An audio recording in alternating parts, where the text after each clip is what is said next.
Podcast is now starting. All attendees are in listen-only mode.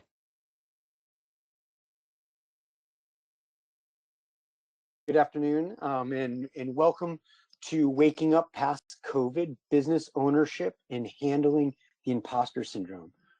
This is part one of the series. We hope tomorrow you will join us for more of a broad, open conversation. I'm going to start off by allowing my amazing colleague, Dr. Sandra Coyne-Gilbert, to introduce herself and discuss the first couple of questions we have. Hello and welcome. Both Matt and I are thrilled to have you join us. So I want you to take a minute and just look at these questions and ask yourself how you would answer them. Do you have a difficulty in accepting compliments or praise about your intelligence or accomplishments? Do you feel your success or even your success before COVID was due to some kind of luck? And do you feel afraid that people important to you or your business may find out that you are not as capable as they may think you are? Now we're going to start. So Matt, if you want to take it from there. All right. So first off, let me just introduce myself. My name is Dr. Matt Connell. I am the program director of the Business Administration program, as well as assistant faculty at Goodwin University. And this is my colleague, Dr. Sandra Coyne-Gilbert, who is the program director for the Masters in Organizational Leadership and faculty as well at Goodwin University in East Hartford. And it is a pleasure for us to be here with you today. So to start with, just to go over the introduction really quick, we're going to do a short overview of business ownership, where you as business owners are in the struggles of business ownership, what is the imposter syndrome and how it relates to us business owners that are out there on the balcony or over the ledge every day, putting our all into everything that we have. And then tips for recognizing and managing the imposter syndrome when it comes up in our lives so that we can deal with it in a proactive and healthy manner so that it doesn't bring us down and affect our continued success. Tomorrow, so during the course of today, the next 45 minutes, please, if you have questions, please submit them. We will get those questions and try to respond to them. Tomorrow, we hope that you all come back, which will be more of an open session and dialogue to debrief on what we talked about today, to get people's personal stories and struggles, so that we can have a conversation and work on solutions. And so with that, we'll kind of jump right into it. So why did we start with questions? Why did Sandy go right to questions? One was because we wanted to give a chance for everybody to start thinking about the topic at hand and what we're discussing, so that you can come back tomorrow with and ready for an open dialogue. Okay, so today is really going to be about, it's an introduction and an overview, and tomorrow is really that open forum where we are hoping and really wanting a robust conversation. So again, today, if you have questions, please put them submit them through the chat, and we will get those. So let's start off with business ownership. Now, everybody on this call today is aware of the trials and tribulations of owning their own business, the ups and downs, the feelings of feeling great and the feelings of not feeling good. And I think that part of business ownership, and what we're going to get down into a little bit later, is the fact that as a business owner, small business owner, medium-sized business owner, we don't really have a lot of people around us that can understand the emotions and feelings that we as business owners go through on a day-to-day basis with those valleys and those highs and lows of business ownership. And it can be, I mean, in my mind, I've owned and operated businesses really for the better part of my life, only being in higher education for the last few years. And I still own a business at the same time outside of the work I do at Goodwin. And for me, I know that for every high I've had struggles and lows during business ownership. I've had moments of extreme doubt and question, and moments in which I feel extremely lonely in the world, on like feeling like there's no one around me that understands what I go through on a day-to-day basis to keep my business open, my employees provided for, my family provided for, and living at a level that we've become accustomed to. So I just want everybody to take a moment and think about those things, right? As a business owner, whether you have a business that's bringing in a few $100,000 a year, less than that, more than that, finances are always a stress. And what we as business owners know is that at the end of the day, even if things look like we're sitting flush and there's money in the bank, it's never the level of security we want. And we're always worried about the doors shutting for some reason, especially shutting beyond for reasons beyond our control, like a blackout or COVID-19 that throws us into, we're not talking of a planned shutdown, like manufacturing might do for a few weeks a year to retool and revamp. We're talking about unplanned, unforeseen events. And I remember a time in, I think it was the 2011 storm, where we were without power for 9 days. And at the time, I was running a network of chiropractic and physical therapy clinics around the country. And we had, our headquarters was in Bloomfield, and we were out without power. And even though the business itself was a relatively robust business, $25, $30 million a year in revenue, I knew exactly how much money we had to survive a storm, a literal storm. And it wasn't pretty, right? We were paying our bills, but if we were out of business for 2-3 weeks, it really starts to get sketchy for you. And so we did everything we could, like a lot of business owners did, to stay open in complete blackout. We were making appointments and calling people using cell phones because the landlines were down. It was probably illegal, so please don't anybody report us. But we had kind of flashlights and all sorts of other things illuminating the space inside so that we could continue treating, so we did not lose a day. And these are the things that we through. And one of the biggest problems is that everybody else around us just expects us to have this all figured out, to know what to do when the power goes out. And the reality is there are a lot of things that we as business owners do on a day-to-day basis that we never knew we would have to do, and woke up in the morning not knowing how to do it. But we figure it out, and we always have to figure it out. So that's kind of the overview background. Now, I don't want to sound dramatic or alarmist, but that kind of concept where we are always living in that space of uncertainty really can create a lot of internal trauma for us, right? We start to, as business owners, we start to believe that we have to solve everything ourselves all the time with no support and no help. And that not only do we have to, but everybody expects us to have the answers, right? My employees expect me to have the answers and keep our doors open. My family expects me to have the answers and keep the doors open because that's what provides the quality of life we want. And sometimes I don't know if I have the answers. Sometimes I don't think I'm the right person to come up with the answer.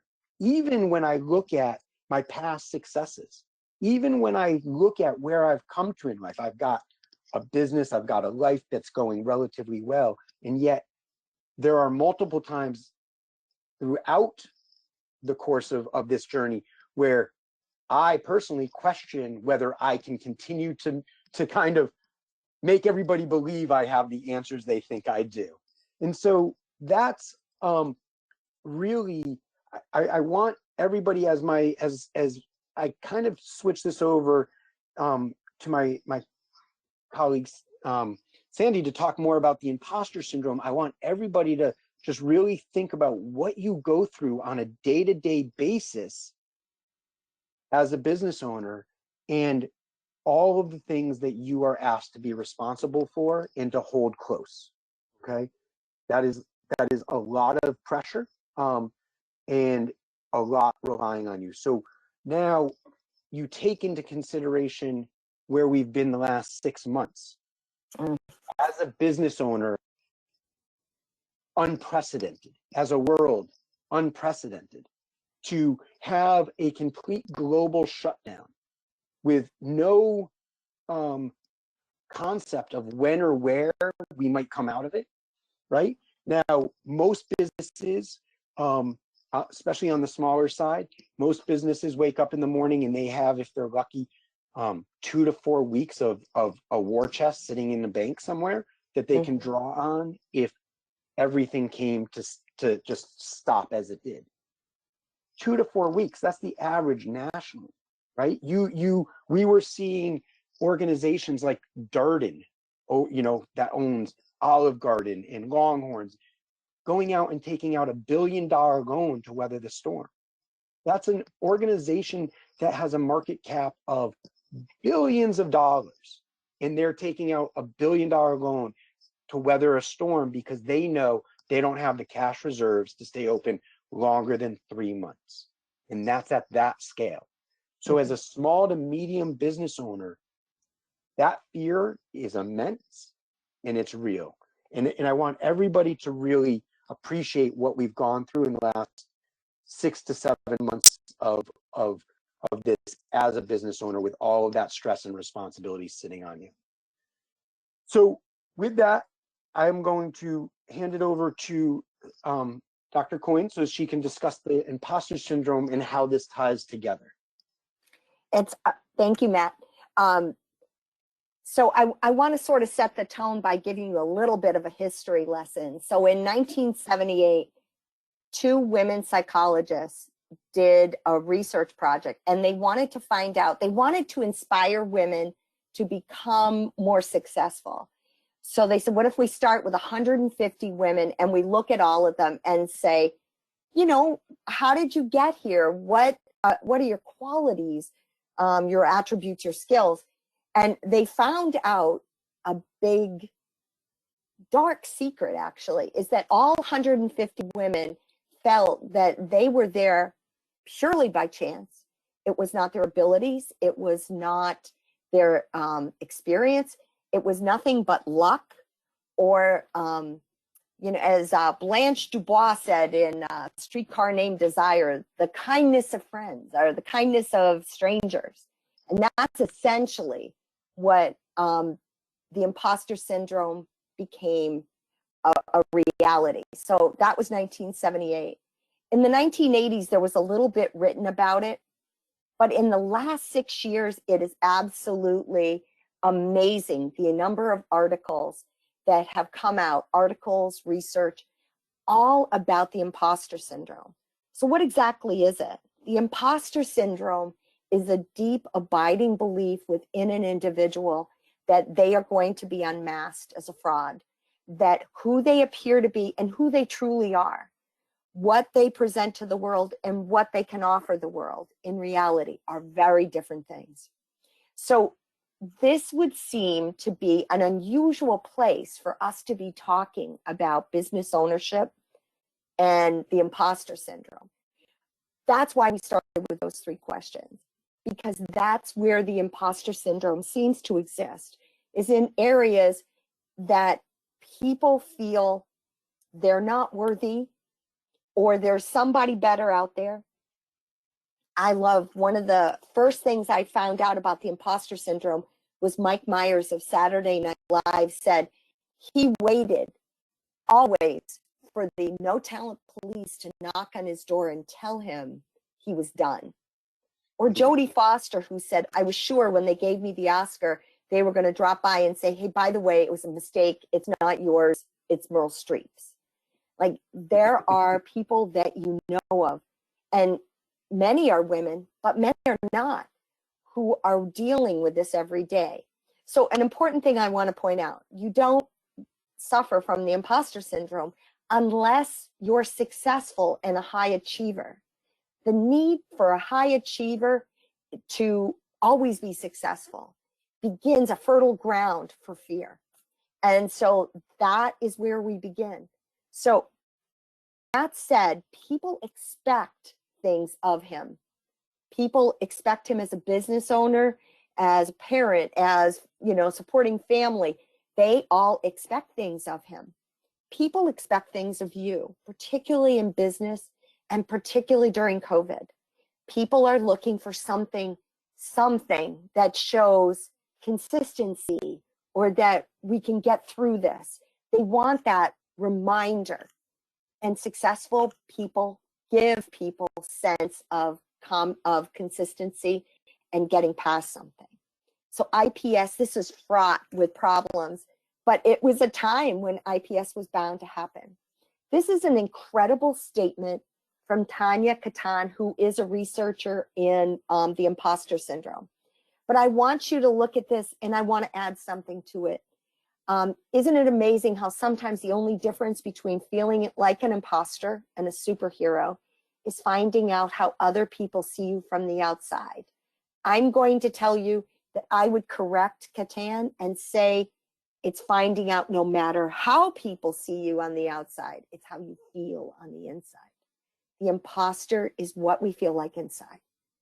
So what if you answered those questions privately, and even one of them said yes? Well, first of all, you're not alone. Like I said, 70 to 80% of high functioning people globally will find themselves dealing with this. Some will deal with it as a permanent thing, and I can't stress enough. I run the MSOL program, but I'm also a coach, a life coach, and there have been people I've worked with who this is part of their day-to-day life for all their life, and they just can't seem to put the building blocks together to get past it. But that's why you're here, is that there are building blocks, there are ways to get past it. But here's one thing I want you to know. It isn't luck that got you through all the things you got. It wasn't luck for Matt. It was a combination of things intrinsically within yourself. Your DNA is set for success. You're looking for an accomplishment. You're looking for the next mountain to climb. Those are people who often find that they think that was the last time they can do that. How many times have you heard about somebody who publishes an incredible first novel, and then the pressure on them to do the second novel is so intense that they don't actually do it? Harper Lee is a perfect example of someone who came out with, To Kill a Mockingbird, and didn't come out with another novel for, I believe it's over 35 years. This syndrome can literally paralyze people. But what it also can do is force us to have really valid conversations. You're running a company. You're conducting trainings. You're speaking on a stage. You're taking opportunities and doing something with them. That makes you a hard act to follow. It doesn't make you an imposter. So when the pandemic hit, all of us felt this differently. And so now the next thing is, we can move to the next slide. So what can you do? Here's the first thing I'm going to tell you. I don't know if you remember, we can rock it, or the Rockville Files. In any event. Yeah, Rockville Files with Rockville Files. All right. You should have a rock file for yourself. What I want you to do is get a folder. And if you're too young to remember that, think about rocking something. You got to be able to rock it. And this rocket file is something you're going to put in every time you do something great. Small things, large things, it doesn't matter. But this file must contain your accomplishments. You need to be able to open a file and look at what you've done and see it. Not just in a singular sense like, oh, yes, I did this one thing great 5 years ago, but all of the things. what you need to remember is being a private detective about your success is incredibly important because it's going to enable you to battle this. So what about all corporations have boards of directors? Why don't we as individuals or small businesses have boards of advisors? I don't mean family and friends, and in fact you should keep them off your board. What Agreed. bring out you need people who want to challenge you, who are going to be devil's advocate, who are going to respect your accomplishments but call you out, also call you out on this, the imposter. And also who understand where you're coming from and understand whether they own or have owned a business themselves. You need people that can be compassionate about what it's to be a business owner, because there's a lot riding on your shoulders as a business owner. Sorry, Sandy. You know, and I'm going to give a little plug for college professors. Think about the number of college professors that are teaching entrepreneurship, business, and leadership. Just those three areas. There's tons of other areas we could look at, but just look at those three. Many of those, if you are a professor at a campus near you, it's a wonderful opportunity, not only for them to give, but to be involved in what they learned about, but often don't get access to. Most of them would like the opportunity to be involved in their community in this way. So if you're feeling like you're an imposter, I want to argue that it's really it's a positive thing. It means you're challenged. So I love this Caroline Castrian quote, "The comfort zone is a beautiful place to be, but nothing grows there." You're in business. Your intention is to grow something. So if your intention is to grow something, we got to look at fear. So one of the most important things that I tell people about fear is that fear is an acronym. It means forget everything and run. That's what it means. So when we think of fear like that, it sounds like, you know, we want to avoid it. And maybe we do, but at the same time, how close is excitement to fear? Sometimes I would argue that the two occupy almost the exact same space. It's just perspective. So fear is not something to pull you aside or to take away from who you are and what you do. Fear is something that spurs us forward. And it can be something where you have the dialogue with you're afraid of something, give it a name, give it a form, and then go from there and go to the next you want it to be, which is to excitement. And so I think, you know, from the business perspective, what's really important to look at is that you are not expected to have all of the answers all of the time. It is unrealistic. The fact that you have been met with some level of success, whether it is every success your mind can imagine for you, or you're working towards that or whatever, is not just luck. It is hard work. It is perseverance, and not in an arrogant or cocky way, but you deserve it. You deserve to be where you are. And not only do you deserve to be where you are entitled to be afraid of the unknown. And because even as an entrepreneur or a business owner, in which we live a lot of our lives in an unknown of what tomorrow will bring, what will consumer habits be tomorrow, what will consumer buying patterns be tomorrow. Right? You know, how many retail spaces had to figure out quickly how to adjust. I'm amazed when I drive around. I live in West Hartford, and I'm amazed at what West Hartford did for business owners in West Hartford Center, as far as blocking off streets and adding seating for restaurants so that they could survive in a world where people had to eat outside, or that they could try to come back. I am amazed at the ingenuity of the coffee shops I drive by, and the small coffee shops that have converted their doors into takeout windows, so that they can stay in business.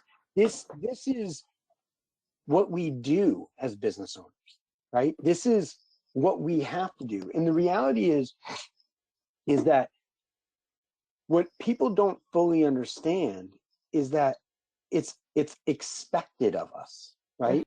It's expected that we will problem solve and that we will figure it out. And it's expected that we do it without complaint, which is somewhat unrealistic, and without fear. And oftentimes, our employees don't really have a concept of it. They don't understand the liabilities that rest on our shoulders. They don't understand that when money is tight, that we as the business owners theoretically are the first ones to go without pay. All they see is the perceived lifestyle they think that we're living. All they see is the riches that some employees, right, that they feel that they are bringing to us as the business owner. It's their work that brings us. And so they don't understand. And on some levels, I would argue that it's really not their job to understand. The reason they are employees and not business owners is because they don't want to understand it, and they don't want to have the liability sitting on their shoulders. I've consulted with many people that have gotten into business thinking that it was going to be all roses and wine, and a year or two later all they wanted to do was figure out how to transition back into being somebody else's employee, because they just didn't want to deal with the HR issues, the employment issues, the tax issues, you name it, on any given day, what business owners have to, again, deal with. And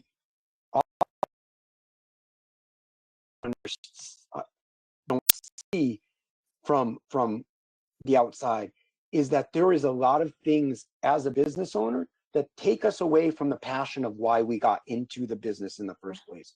I know a lot of people that are physical therapists, or you name it, in any one profession, and they got into business to be able to do that.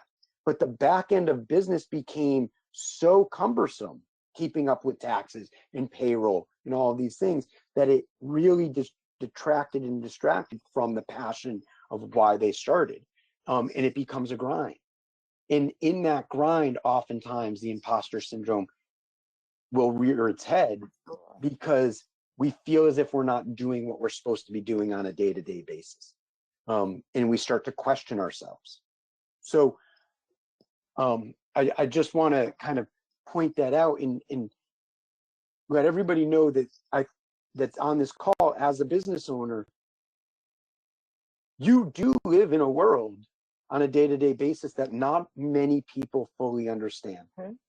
Not many people not only don't understand it, but many people don't want to understand it and couldn't even conceive of the responsibility and liabilities that rest on your shoulders. It is, again, okay if every once in a while you start to get a little nervous about whether you're going to continue to be successful. Sandy?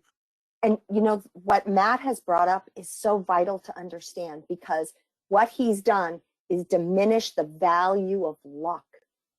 This isn't luck. Luck is where you get through a light before it turns red. That's luck. This is not luck. This is planning. This is hard work.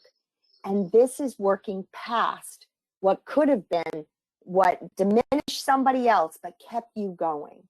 And that's the critical part. And when we diminish the value of luck, we start to have to replace it with something else. So what do we replace it with? The things in that rock file, or just the sheer fact that you are in business and you're getting up and putting one foot in front of the other. Those are qualities that empower someone. That is not luck. So. And again, so when we look at business, right, one of the things that again, a common myth is that business owners, specifically entrepreneurs, are risk takers. And I would argue that that's actually not super correct. I would argue that business owners and entrepreneurs, well, they take risk. The successful ones, it is planned and thought through, right? They don't do it haphazardly. They do it with planning. They use frameworks. They use, you know, planning and organizing. They use SWOT analysis. They use a strategic plan. They use a executive summary to guide them. They use something to guide them forward. They try to minimize. I would argue that business owners and entrepreneurs actually try to minimize risk on a day-to-day basis. So what happens again when this is our life?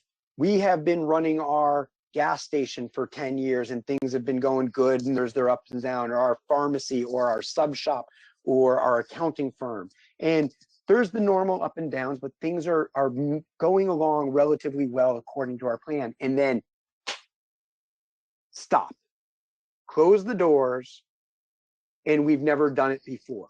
And depending on what industry you're in, your supply chain has dried up, your customer base has dried up. I was astounded, right, a few months ago when people started going back to the grocery store, that, you know, to be asked the question, cash or card. And I was like, what? Like, as I was getting in the line, and I didn't understand why.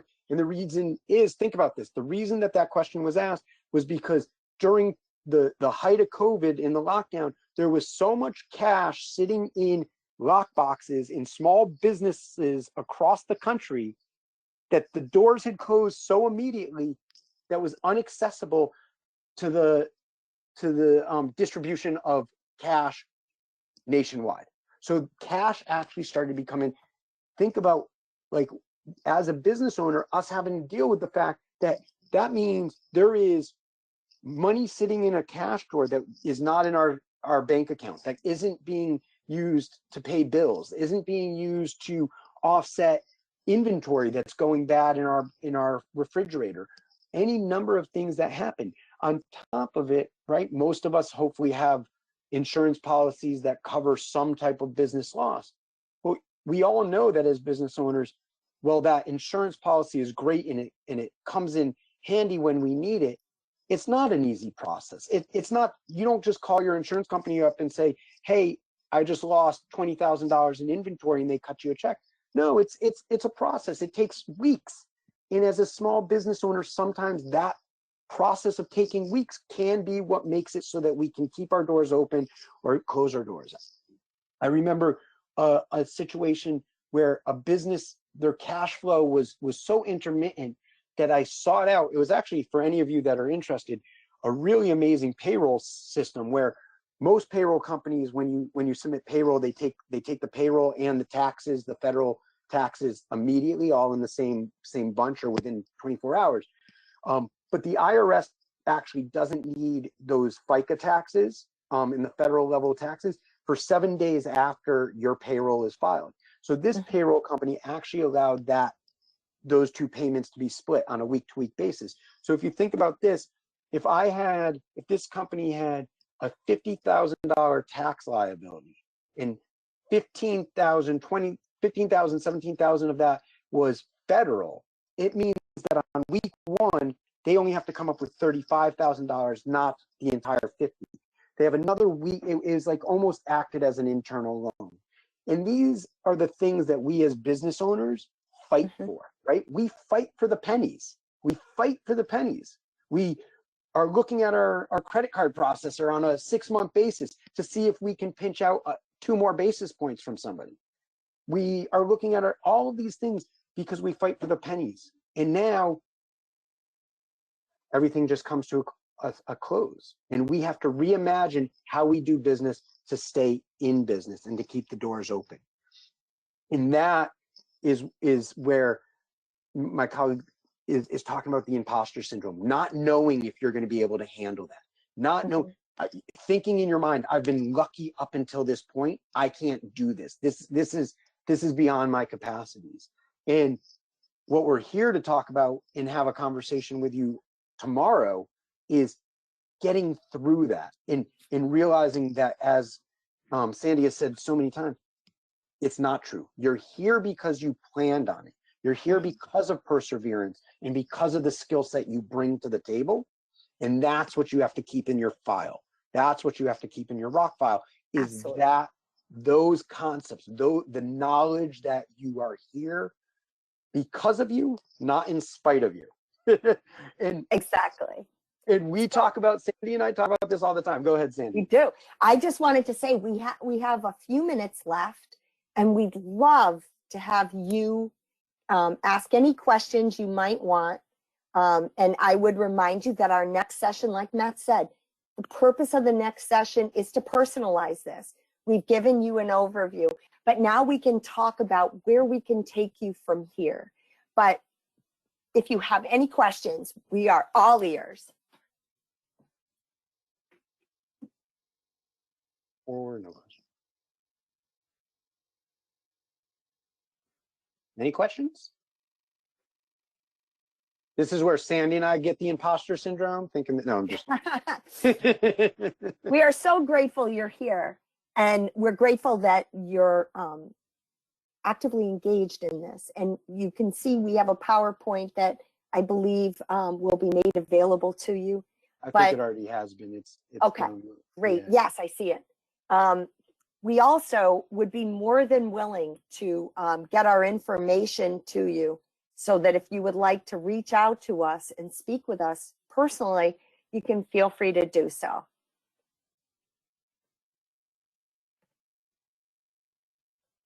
I do want to, before we leave, I want to really tell you how much I admire you for being in business. We need you.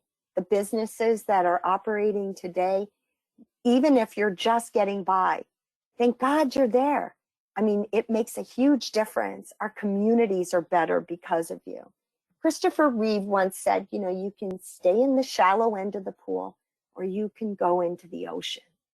And I think that you collectively go into the ocean every single day. And the imposter syndrome, nothing holds you back. So if there's anything we can do, please know both Matt and I are dedicated to helping you. I would agree 100%. And again, I would concur with Sandy, like always in admiration of business owners in any time, and specifically during these uncertain times. I have deep admiration for each of you and what you do on a day-to-day basis, in keeping yourself and your employees and your families as safe and comfortable as we can during this. And so again, as Sandy said, if you have any questions, we are available to listen. Hi there, this is Joni from BBB. I'm going to read you the questions that are coming through.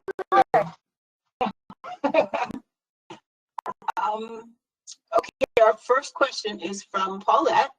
How can we best measure success, both in good times and in bad times?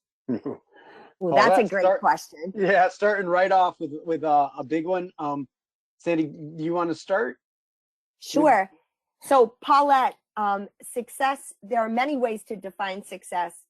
And I think it's really a personal assessment. Maya Angelou did this whole thing about, you know, what people will remember about you. And I think it's not what we do. It's perhaps why we do it, and it's the people we do it for. But success is something that you could define personally. And if it's in things that matter to you, not in dollars and cents, but in things that matter, time with family or friends, or, you know, a beloved book, or whatever it might be that brings you a sense of direction and purpose, I would say that's probably a good place to begin. In Paulette, I would add to it, look, to be completely transparent, for a good number of years in my life, I put money as an indicator of success, right? Financial was my primary way I measured it. It has taken me considerable work and effort to change my personal definition of success. And money still scares the bejesus out of me on a lot of levels, regardless of whether I've got money in the bank or not. I have significant issues with around money sometimes. I'm better at it, but for myself personally, I have tried really hard to move away from money being my primary indicator of success. And I would say, Paulette, if you join us tomorrow, that would be a great discussion about. So we have another question. We have a question from Tom, and it says, what about people who do not feel like an imposter? Should they sometimes? Is it overly vain to not feel like an imposter for those that don't? It's an awesome question, Sandy. I'm gonna. Whew. Hey, if you don't feel like an imposter, we salute you. You don't have to feel like an imposter. It's certainly not something that we want to suggest is necessary, but we want to make it part of normal, whatever normal might be now, part of the experience that many of us have, and take it out of the being a secret. You know, when they first did the research on it, it was a secret, and these women were all embarrassed and ashamed. We don't want that. We just want it to be something that we consider and then find a way to incorporate it. I would argue that sometimes the imposter syndrome is actually to people's advantage. It makes you consider big decisions, like Matt said, taking risk into account and kind of balancing it, not looking to throw yourself in. But Tom, if you're not feeling like an imposter, I think you should come and tell us what you do tomorrow so that we can all benefit from it. I was thinking the same thing. I'm like, Tom, we got to meet because we need your help. Again, that's great. That, like, yes, you should not feel bad that you never feel the imposter syndrome. So. And we have one more question from Bernard. It says, as we get accustomed to all of this, do you think it will get better or worse? Wait, Bernard, and when you mean with COVID and kind of dealing with the shutdown and stuff, or the uncertainty? Not sure, because he hasn't answered that part. Okay. Well, I mean, I think, Sandy, if you're okay, I'll just kind of jump in real quick. Is I think, like everything, humans are adaptable, right? We might hate change on a core level. Some of us hate it more than others. And change is scary, and change, I think, is extremely scary to a business owner when it potentially deeply affects their business. But I think, you know, in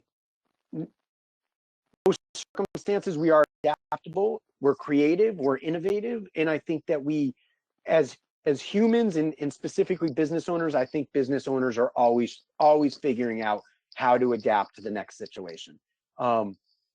Sometimes we try to do that so that nobody knows we're adapting behind the scenes and things look smooth up front. That's always our magic trick.